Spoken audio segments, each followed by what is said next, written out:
High everyone, आज हामी class 12 को प्रिन्सिपल्स अफ अकाउन्टिङबाट चाहिँ एकाउन्टिङ फर लेबर च्याप्टरमा सोधिएको दुईटा क्वेसन सल्भ गर्न गइरहेका छौँ। सो क्वेसन चाहिँ एउटा हो 2079 GIE सेट ए क्वेसन नम्बर 18 मा सोधिएको। सुरुमा चाहिँ हामी यसलाई सल्भ गर्छौँ। ओके, यसमा के भनेको छ, the time allowed to produce 20 units of output is 1 hour। A worker produced 200 units during the month, wage per hour is RS 80। अब सुरुमा चाहिँ हामीले के गर्नुपर्छ, यहाँबाट चाहिँ हामीलाई के दिएको छ भनेर हामीले फाइन्ड आउट गर्ने, त्यसलाई चाहिँ गिभनमा लेख्ने। ओके, सुरुमा हामी गिभन भनेर लेख्छौँ। गिभनमा हामीलाई के दिएको छ, 20 युनिट्स प्रोड्युस गर्नको लागि चाहिँ कति चाहिने रहेछ त, 1 hour चाहिने रहेछ। अनि अर्को के भन्ने छ, a worker produce 200 units during the month. एउटा वर्करले चाहिँ 200 युनिट प्रोड्युस गरेको रहेछ त्यो महिना। अनि हामीलाई के दिएको छ, wage per hour is RS 80। अब यो भनेको के हो भन्दा हामीलाई चाहिँ वेज केमा दिइरहेको छ त, आवरमा दिइरहेको छ। सो हामीले चाहिँ गिभन इन्फर्मेसनलाई केमा कन्भर्ट गर्नु पर्यो त, आवरमा कन्भर्ट गर्नु पर्यो हैन। सो अब गिभन लेखौँ। सुरुमा 20 युनिट्स प्रोड्युस गर्नको लागि कति चाहिएको छ, 1 hour हैन। अनि 1 युनिट प्रोड्युस गर्नको लागि चाहिँ कति चाहिएला त, 1/20 hour। र यो वर्करले कति युनिट प्रोड्युस गरेको छ, 200 युनिट्स। सो 200 युनिट्स प्रोड्युस गर्नलाई उसलाई कति आवर लागेको होला त, 1/20 इन्टु 200 कति भयो त, यसरी क्याल्कुलेट गर्दाखेरि कति भयो, 10 hours। अब हामीले चाहिँ के फाइन्ड आउट गर्यौँ, हामीलाई क्वेसनमा के दिएको थियो, 20 युनिट्स प्रोड्युस गर्नको लागि चाहिँ 1 hour चाहिन्छ भनेर दिएको थियो। अनि एउटा वर्करले चाहिँ 200 युनिट प्रोड्युस गर्यो। सो अब 200 युनिट प्रोड्युस गर्नलाई उसलाई कति आवर चाहिएला त, 200 युनिट प्रोड्युस गर्नको लागि 1/20 इन्टु 200 गरेर हामीले चाहिँ के निकाल्यौँ त, 10 hours। सो त्यो वर्करलाई चाहिँ 10 hours चाहिने रहेछ कति युनिट प्रोड्युस गर्न, 200 युनिट प्रोड्युस गर्न। सो हाम्रो चाहिँ यहाँ के दिएको छ, अर्को वेज पर आवर भनेर दिएको छ। सो वेज पर आवर भनेर कति दिएको छ, RS 80। अब हामीले के फाइन्ड आउट गर्नु छ त, यो वर्करको वेज कति होला त, उसले 10 hour काम गरेको छ र 1 घन्टाको कति छ त, 80 रुपियाँ छ। यसको मतलब उसले कति वेज कमाउला त, त्यो निकाल्नु है त। Therefore wage of the worker is equals to total hours worked into wage per hour। कति आयो, टोटल आवर्स कति काम गरेको छ उसले, 10 hour। सो 10 इन्टु अनि 1 घन्टाको कति छ त, 80 छ। सो 10 इन्टु 80 गरेर चाहिँ उसको वेज कति भयो, RS 800। सो बुझ्नु पायो होला, यसमा हामीले चाहिँ यो युनिट्सलाई चाहिँ केमा कन्भर्ट गरेको त, आवर्समा। यति युनिट प्रोड्युस गर्नको लागि चाहिँ त्यो वर्करलाई 10 hours लागेको रहेछ। सो अनि हामीलाई चाहिँ के दिएको छ त, वेज पर आवर भनेर दिएको छ।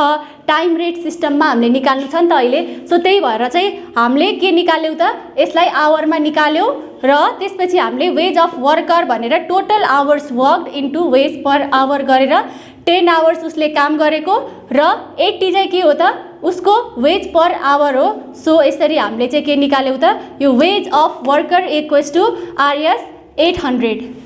सो यो हाम्रो के थियो, यो हाम्रो टाइम बेस्डमा यदि दिएको छ भनेपछि हामीले यसरी निकाल्ने। र अब अर्को क्वेसन हेर्नुहोस्, यसमा यो चाहिँ कुन इयर सोधेको रहेछ, 2079 set O question number 18 first. अनि यसमा के भनेको छ, the standard time per unit is 2 hours भनेर दिएको छ हैन। अनि the piece rate is RS 500 per unit and worker worked 150 hours in a month. रिक्वायर्डमा टोटल वेज अफ वर्कर। अब यो भनेको के हो त, स्ट्यान्डर्ड टाइम पर युनिट भनेको के हो भन्दा 1 युनिट प्रोड्युस गर्नको लागि चाहिँ 2 hours लाग्ने रहेछ। सो बुझौ है त, 1 युनिट प्रोड्युस गर्नको लागि कति चाहिने रहेछ, 2 hours हैन। अब 150 hours वर्क गरेको छ एउटा वर्करले भनेपछि अब यसरी हेर्ने हैन, के होला त, 1/2 इन्टु 150 युनिट प्रोड्युस गर्ला कि नै उसले? यो कसरी भयो? अब यसरी बुझ्दा नि हुन्छ, जस्तो 2 आवरमा 1 युनिट प्रोड्युस गरिरहेको छ, सो अनि 1 आवरमा कति प्रोड्युस गर्ला त? 1/2, अनि 150 आवर्समा चाहिँ कति प्रोड्युस गर्ला त? 1/2 इन्टु 150 गरेर चाहिँ कति भयो त? 75 युनिट्स। सो के भएको रहेछ, यो 150 आवर्स वर्क गरेपछि 75 युनिट्स प्रोड्युस हुने रहेछ। सो यो वर्करले चाहिँ के गरेको रहेछ, 1 महिनामा चाहिँ 75 युनिट्स प्रोड्युस गरेको रहेछ। र the piece rate is RS 500 per unit. Piece rate भनेको के हो? Wage rate per unit is equals to RS 500। अहिले चाहिँ हामीले यसलाई युनिटमा किन निकाल्यौँ भन्दा हामीलाई चाहिँ यहाँ के वेज रेट केमा दिएको छ त? युनिट, यति युनिट प्रोड्युस गरेपछि यति रुपियाँ भनेर हामीलाई दिएको छ। सो हामीले चाहिँ के निकालेको हो त? यसलाई युनिटमा निकालेको हो। 150 आवर्स त त्यो वर्करले काम गर्यो, तर 150 आवर्स काम गरेर उसले कति युनिट प्रोड्युस गर्यो त? 75 युनिट्स। अब हामीहरूसँग के छ? युनिट पनि छ अनि वेज रेट पर युनिट पनि छ। सो हामी चाहिँ के निकाल्छौँ? यसको total wage.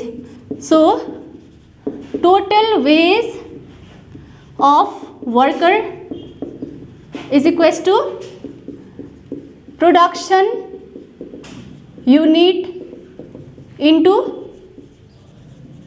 wage rate per unit। Production unit भनेको के हो? उसले जति प्रोड्युस गरेछ त्यो चाहिँ प्रोडक्सन युनिट हो। सो 75 युनिट्स के भयो? प्रोडक्सन युनिट 75 इन्टु अब वेज रेट पर युनिट भनेको 1 युनिट प्रोड्युस गर्दाखेरि चाहिँ 500 कमाउने रहेछ भनेको। सो अब वेज रेट पर युनिट कति छ? 500। सो यसलाई सल्भ गर्दाखेरि कति हुन्छ त? 37,500। सो यसमा चाहिँ के भयो? हामीहरूले के दिएको थियो? 1 युनिट प्रोड्युस गर्न 2 आवर लाग्थ्यो भनेपछि 150 आवर्स 150 आवर्स काम गरेर त्यो वर्करले चाहिँ कति युनिट प्रोड्युस गर्ने रहेछ भन्दा कसरी निकाल्यो? 1/2 इन्टु 150 युनिट्स गरेर 75 युनिट्स निकाल्यो। अनि हामीलाई चाहिँ क्वेसनमा वेज रेट पर युनिट भनेर 500 दिएको छ। So total wage of worker के हुन्छ? Production unit into wage rate per unit, यसरी चाहिँ 75 इन्टु 500 गरेर 37,500 चाहिँ त्यो वर्करको वेज रहेछ। सो यो चाहिँ हाम्रो के थियो? टाइम बेस्डमा थियो हैन? टाइम रेट सिस्टम भन्छ यसलाई चाहिँ पीस रेट सिस्टम भन्छ। यसमा जति धेरै आवर काम गर्यो त्यति राम्रो, त्यति फाइदा हुन्छ वर्करलाई, र यसमा चाहिँ जति युनिट प्रोड्युस गर्यो त्यति बढी फाइदा हुन्छ। सो यति नै हो accounting for labour. If any further confusion हामीलाई सोध्न सक्नुहुन्छ। Thank you.